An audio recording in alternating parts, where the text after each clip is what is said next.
लेकिन एक बात अवश्य है कि उपेंद्र कुशवाहा जी ने जो कहा है कि राजद जनता दल यू की जो डील हुई है उसको सार्वजनिक किया जाए, तो बिहार की जनता को जानने का अधिकार है कि जब नीतीश कुमार ने बीजेपी को धोखा देकर राजद से हाथ मिलाया तो उन दोनों के बीच में क्या समझौता हुआ, क्या डील हुई।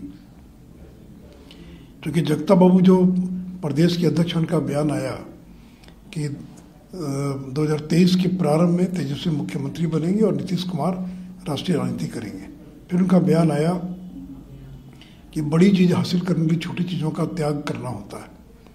ताकि इन बयानों का क्या मतलब है, मर्जर के बारे में क्या स्थिति है। तो जनता दल यू के भी सारे विधायक बहुत भ्रम में हैं कि आखिर मुख्यमंत्री ने क्यों ऐलान कर दिया कि 2025 के चुनाव का नेतृत्व तेजस्वी करेंगे।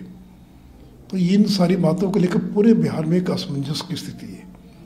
नौकरशाही ठप हो गई है, लोग दुविधा में हैं, ये सरकार रहेगी जाएगी, तेजस्वी बनेंगे, कौन बनेगा नहीं बनेगा। तो इसलिए मुख्यमंत्री जी को इन सारी चीज़ों को सार्वजनिक करना चाहिए। ये केवल दो दलों के भीतर का आंतरिक मामला नहीं है, बल्कि बिहार की जनता को जानने का अधिकार है। और देखिए, जहाँ तक दल बदल की बात है कि कौन कितनी बार किधर गया, तो उसका रिकॉर्ड तो नीतीश कुमार ने खुद ही तोड़ दिया। क्योंकि अगर उपेंद्र कुशवाहा 2 बार आए जनता दल यू के अंदर, तो नीतीश कुमार तो 3 बार राजद के साथ गए, 3 बार छोड़ कर चले आए, 2 बार बीजेपी के साथ आए, 2 बार बीजेपी को छोड़ कर चले गए। तो इनका रिकॉर्ड ज़्यादा ऐतिहासिक है कि नीतीश कुमार ने कितनी बार दल बदल किया। और इनके पार्टी के जो राष्ट्रीय अध्यक्ष हैं श्री ललन जी, इन्होंने तो नीतीश कुमार को तानाशाह कहा था और प्रदेश के अध्यक्ष थे, और प्रदेश का अध्यक्ष पद छोड़कर कांग्रेस की सरकार बिहार में बनाने के लिए चले गए थे। गांधी मैदान में रैली किया था उन्होंने अखिलेश सिंह के साथ, और क्या क्या नहीं कहा था। तो जनता दल यू राजद के अंदर कौन कितनी बार आया गया, इसका कोई महत्व है क्या। और नीतीश इस तरह की बातों को उठा रहे हैं, तो बोले अपने गिरबान में झांक कर तो दिखे कि वो कितनी बार उन्होंने दल बदल किया, कितनी बार वो उन्होंने पाला बदला। और तो खुद तेजस्वी यादव ने कहा था कि ये पलटी मार है, कितनी बार पलटी मार चुके, फिर पलटी मारेंगे, क्या करें ये भी कोई नहीं जानता है। तो कुल मिलाकर जनता दल की जो आंतरिक लड़ाई है, इसका प्रभाव बिहार के अंदर प्रशासन पर पड़ रहा है। जो IAS अधिकारी हैं उनको दुविधा में है, भ्रम में है, क्या होगा नहीं होगा, जनता दल टूट जाएगा क्या, तेजस्वी बनेंगे नहीं बनेंगे।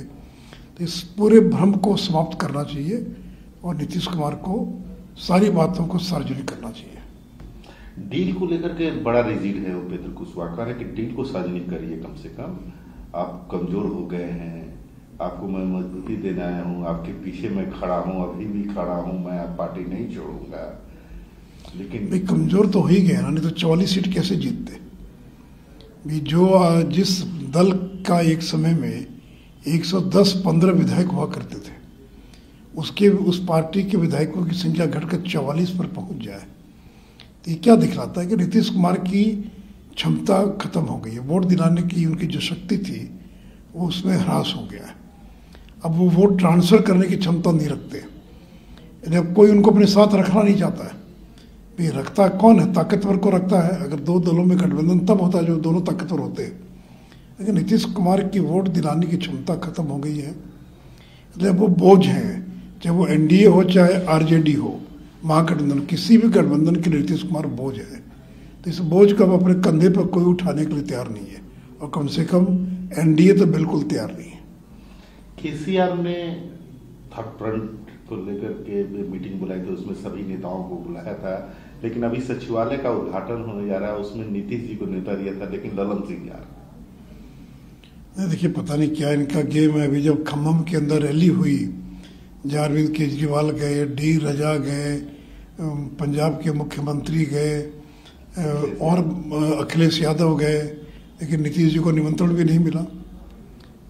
और सचिवालय के उद्घाटन में निमंत्रण मिल रहा है, और निमंत्रण मिला खड़गे साहब का, तो जनता दल यू जो है जाने से इनकार कर रही है।